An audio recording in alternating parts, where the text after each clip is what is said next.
1300 kilometre जाते जाते brake shoe बिल्कुल घिस गया है। एक नए वीडियो में। तो यह है मेरे पास देखिए हीरो कंपनी का Splendor plus BS6 new model है, 5 वाली वेरिएंट बाइक है। चाहे आपके पास स्प्लेंडर या फिर स्प्लेंडर एक्टेक है, इनसे मुझे कोई भी प्रॉब्लम नहीं। बट इस बाइक में सबसे बात करें, बाइक को जैसे ड्राइव करते हैं और रियर ब्रेक पैडल को दबाते हैं, ब्रेक से अजीब सा को का साउंड सुनाई देता है, जबकि बाइक बिल्कुल ब्रांड न्यू। आपको थोड़ा हम डिस्प्ले पे यहाँ पे मीटर दिखला रहे, देखिए 1318 किलोमीटर बाइक चला और ब्रेक में लेकर काफ़ी प्रॉब्लम आ गया। इस बाइक का 2-3 बार व्हील को ओपन करके ब्रेक शू को क्लीन कर दिए, फिर भी 2-4 रोज चलता है, फिर ब्रेक से चों का अजीब सा साउंड सुनाई देने लगता है कि ब्रेक का एडजस्टर प्रॉपर सही है, ब्रेक से साउंड आने का प्रॉब्लम रिमूव नहीं हो रहा है। तो अभी हम क्या करेंगे, सबसे पहले बाइक में फटाफट से हम रियर व्हील को ओपन करके देखते हैं कि ब्रेक शू से इतना साउंड क्यों आ रहा है।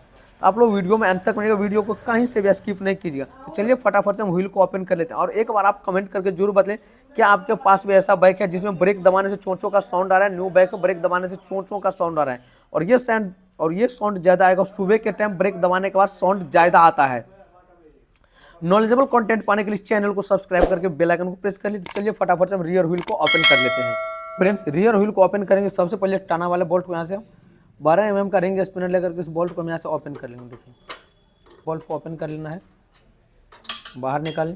जस्ट उसके बाद आपको ब्रेक को थोड़ा ढीला कर लेना, इस तरह से ढीला भी कर सकते हैं, यानी थोड़ा ढीला करके ओपन हो जाएगा, या चाहे तो आप ब्रेक वाले नट को फुल असेंबल ही ओपन कर सकते हैं। हाथ से भी नया बाइक है तो अभी हाथ से ही ओपन होगा, नहीं तो आप 14 mm का टूल्स का यहाँ पे यूज कर सकते हैं। यानी से एक्सल को बाहर निकालेंगे, जस्ट उसके बाद इस तरह का एक बूस्ट निकल गया।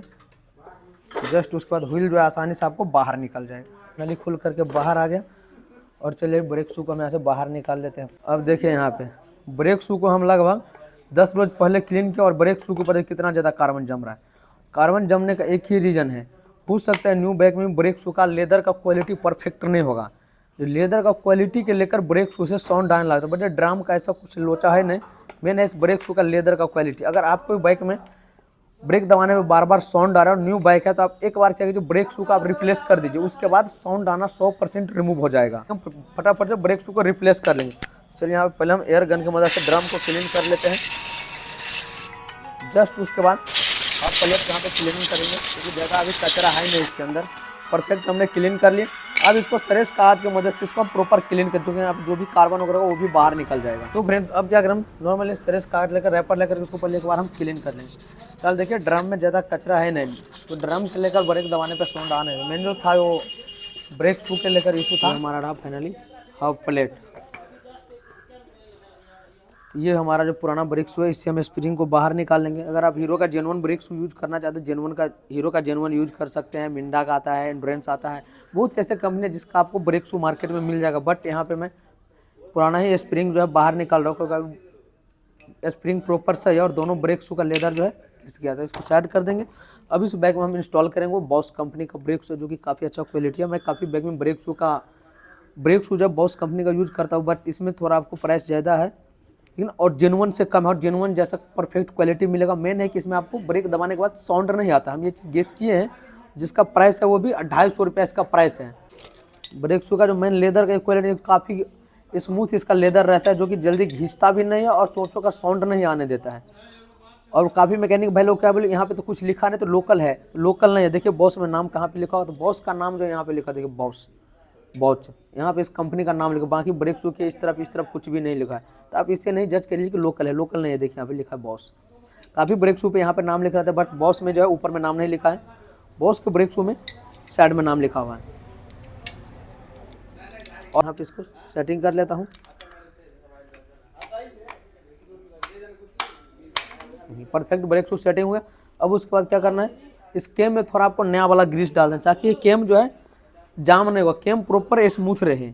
देखिए थोड़ा ग्रीस यहाँ पे डालें, थोड़ा इसको हम इस तरह बेंड करके थोड़ा ग्रीस यहाँ पे डाल देते हैं। जस्ट उसके बाद थोड़ा करके आपको स्प्रिंग पे डाल देना है ग्रीस। ज़्यादा ग्रीस का आपको यूज नहीं करना है। ज़्यादा ग्रीस डाल देंगे तो ग्रीस पिघल करके ड्रम में आ जाएगा, फिर वो ब्रेक लगेगा नहीं। तो ये भी आपको ध्यान रखना। और जब भी आप बाइक में सर्विस टाइम ग्रीस यूज करते हैं, जेनुअल ग्रीस का यूज कीजिए, लोकल ग्रीस भूल से भी यूज नहीं कीजिए। आप चाहे तो नया ब्रेक शू पे स्रेस मार सकते हैं, चाहे तो आप वैसे भी फिट कर सकते हैं, कोई भी इशू नहीं है। तो फिलहाल मैं इसको वैसे ही फिट कर लेता हूँ, क्योंकि ब्रांड न्यू ब्रेक शू है, ग्रीस वगैरह कहीं पर लगा नहीं है। सेटिंग करते वक्त आपको एक चीज़ का ध्यान रखना है, जो कि लेफ्ट साइड में है। वो लेफ्ट साइड में ये ध्यान रखना है कि इसका जो है रबर है, कुश रॉड रबर, कपलिंग रबर, काफ़ी क्लाइंट बोलते हैं कि ये रबर को चेंज कीजिए, ब्रेक नहीं लग रहा, तो ऐसा इशू नहीं रहते। कपलिंग रबर है झटका एब्जॉर्ब करने के लिए। और एक कभी हम लोग व्हील को ओपन करते हैं, कपलिंग रबर इससे बाहर निकाल जाता है, उस टाइम हम लोग क्या करते हैं, इस तरह से डाल देते हैं। तो ऐसा आपको कपलिंग रबर बिल्कुल भी नहीं देना, इस तरह से आपको डालना है। देखिए बहुत ऐसे क्लाइंट है जो घर पे भी ब्रेक शू ओपन कर लेते हैं, तो उस टाइम उसको कपलिंग रबर सेटिंग करने में कोई प्रॉब्लम न हो, इसलिए आपको इस तरफ से देख लीजिए। आप चाहे तो स्क्रीनशॉट भी ले सकते हैं। इस तरह से आपको कपलिंग रबर को सेटिंग करना। अगर एक भी कपलिंग रबर इसका टूट गया तो उस टाइम आपको नया कपलिंग रबर डाल देना है इसके अंदर। एक्सेल को सेटिंग कर, अब सबसे पहले अब हम टाना बोल्ट को सेटिंग करेंगे, रखना है। जस्ट उसके बाद इस तरह का आपको ब्लैक वाला रबर मिलेगा। इस रबर को आपको अंदर डालना है, बीच में डालना है, जबकि साइड में नहीं डालना है। साइड में डालने से होगा कि आपको व्हील से खटखट का साउंड डालना है। रबर को बीच में डाल करके जस्ट इसके ऊपर से एक वार्सल मिलेगा, इस वार्सल को यहाँ पर डाल देना है। उसके बाद इस नट को यहाँ पर टाइट कर देना है। अब चाहे तो ब्लैक वाला रबर जो है इसको बाहर से भी डाल सकते हैं, बट इससे कोई इशू है नहीं ऐसा। ये जो फाइनली नट को टाइट करना है, तो उस टाइम व्हील को इस तरह से मूव करके ब्रेक कस के दबाना है। उसके बाद आपको व्हील को टाइट करना है, ताकि जो व्हील हमारा परफेक्ट सेंटर में आ सके। व्हील हमारा प्रॉपर टाइट हो गया। और जब भी आप चेन टाइट करते हैं, व्हील ओपन करते हैं, तो जितना पॉइंट पे इस तरफ से है राइट साइड में, उतना ही पॉइंट पे आपको लेफ्ट साइड में रखना है, ताकि व्हील हमारा बीचों बीच परफेक्ट सेंटर में रहे। और देखिए व्हील हमारा प्रॉपर फ्री रन कर रहा है। अब बार एक दबाने से बिल्कुल भी साउंड नहीं आएगा। अगर आपके बाइक में ऐसा प्रॉब्लम है तो आप एक बार ब्रेक शू रिप्लेस करके देखिए, साउंड जो है 100% रिमूव हो जाएगा। 1300 किलोमीटर जाते जाते ब्रेक शू बिल्कुल घिस गया है। इसीलिए अगर ऐसा प्रॉब्लम आप लोगों के बाइक में आ रहा है तो ब्रेक शू आप रिप्लेस कर दिए, साउंड 100% सोल्व हो जाएगा। नेक्स्ट आपको बाइक में कोई प्रॉब्लम है तो आप हमसे कमेंट करके पूछ सकते हैं। इसी तरह से और भी वीडियो पाने के लिए चैनल को सब्सक्राइब करके बेल आइकन प्रेस कर लीजिएगा। तब तक के लिए इतना ही, मिलते हैं फिर से हम आप लोगों के साथ नेक्स्ट वीडियो में।